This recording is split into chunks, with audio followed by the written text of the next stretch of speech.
Ndisakhumbula, ndiyazikhumbula ubomi noqobo lwami sendim.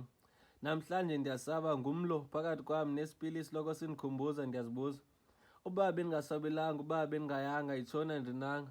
Landitshonela emini ilanga ubulungisa bam wabuthatha wabushiya phantsi. Ndisexelela chitha igazi lo wesilisa olungakhaliyo lifele embelekweni, kodwa mna ndikhale zoma.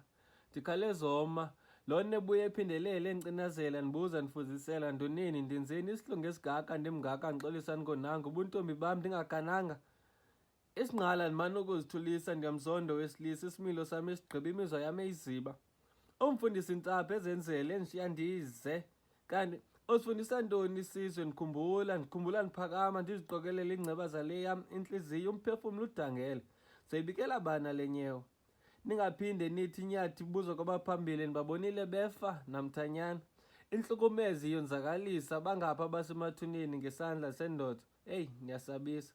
Eyi, ndikhale zoma ndibakaza ndiqalaza ngubani ozandinceda ndancama. Indoda endala ngeminyaka izenzela kulo wenkedama. Nimane ukuthi amagada ahlabayo, kodwa nini enisidlwengulayo nesibulalayo. Niyazi kunjani ukufa ngaphakathi umzimba salephila. Umzwa ndedwa ndakhela ikhaya ndiyanyamalala kwiincoko zabahlobo bam. Ndiyazikhumbula ndikhala ndixolisa kulowo wondlebe ezikhanya ilanga engena ephumelela kwesikaba.